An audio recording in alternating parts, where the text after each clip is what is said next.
Julio Macías. Saludos de la Reserva Forestal Capar. El equipo está conformado por el maestrante John Jackson Montes Pulido y su servidora Jessica Jacqueline Pumar Aldana.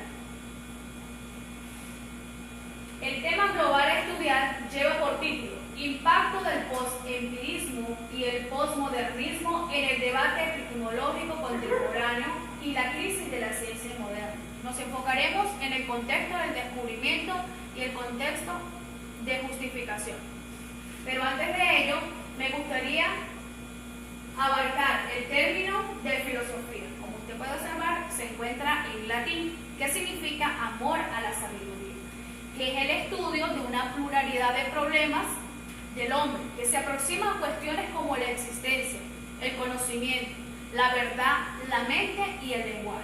Asimismo, tocaremos a tres importantes filósofos de la filosofía moderna.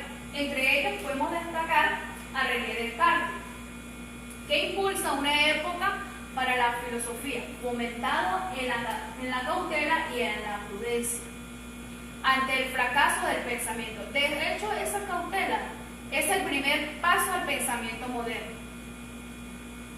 Descartes no admitiría como verdadero algo que supiera con evidencia que lo era, y por ello recurre a las matemáticas. En segundo lugar, tenemos a Immanuel Kant. Dice que surge de la situación que atraviesa la filosofía y la sociedad del momento. Representa un intento vigoroso y original superar las dos corrientes filosóficas características de la modernidad, como fue el racionalismo y el empirismo.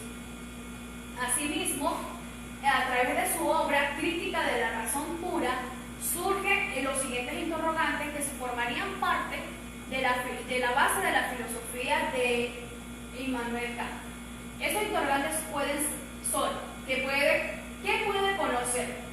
¿Qué debo hacer? ¿Qué me cabe esperar? ¿Qué es el hombre? En tercer lugar, y por último, tenemos a Isaac Newton, considerado como uno de los mayores científicos de la historia. Isaac Newton fue físico, filósofo e inventor.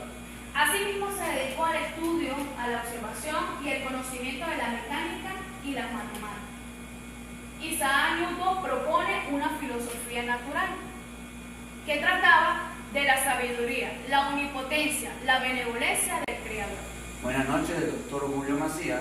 Continuando con la temática planteada por la maestrante Jessica Pumar, es muy importante tener en cuenta dentro de la filosofía el contexto del descubrimiento y el contexto de la justificación, ya que son estos los que nos llevarán a dar una verificación en cuanto a la verdad de una hipótesis o una idea planteada. A continuación definiremos el contexto del descubrimiento. Es el conjunto de elementos, aspectos económicos, políticos, sociales, personales que condicionan el proceso de la investigación, facilitándolo o inhibiéndolo. Es decir, es aquí donde se formulan las hipótesis, las teorías, la formulación de una idea o la invención de conceptos, siempre teniendo en cuenta estas circunstancias políticas, económicas, sociales, personales y tecnológicas que intervinieron en la gestación del descubrimiento. Es aquí donde el investigador ve o reconoce si esa gran idea formulada o ese objeto de estudio tiene la posibilidad de ser investigado, es decir, surge el concepto del contexto del descubrimiento. Luego el investigador se plantea una serie de interrogantes o conjeturas especulativas para dar así paso a un fenómeno de la investigación o llamado proceso de la justificación, que lo conocemos con el contexto de justificación. Vamos a definirlo. Aborda cuestiones de validaciones, como saber si el descubrimiento realizado es auténtico, si es una teoría justificable, si las evidencias apoyan las afirmaciones, si se ha incrementado el conocimiento. Por algunos autores es conocido como la ciencia pública o la ciencia publicada. Es aquí donde se proponen o se exponen o se hacen las demostraciones que respondieron a las interrogantes o a la hipótesis planteada, siempre ubicándose dentro de los contextos lógicos, los supuestos lógicos y metodológicos de la ciencia. Estos contextos los que nos llevarán a apuntar hacia la validez de que si esta hipótesis es cierta o falsa, siempre y cuando pase por la etapa del verificacionismo o del falsacismo. Es aquí esto con el fin de dar la validez a la investigación, siempre rigiéndose por el método científico, quien afirmará si es cierta esta idea o no es cierta. A continuación, colocaré en ejemplo el famoso artículo de Isaac Newton, la manzana de Newton. Se dice que Isaac Newton cierto día estaba frente a un árbol de manzana y vio cómo caía una manzana. Es de aquí donde por primera vez surge en Isaac Newton la idea de la fuerza de atracción. Aquí surge el contexto del descubrimiento.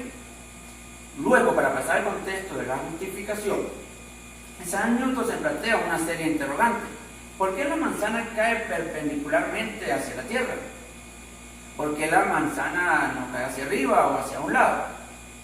Aquí surge la razón de que deduce Newton que la manzana o que la Tierra ejerce una fuerza sobre la manzana y que ésta se formula en el centro de la Tierra.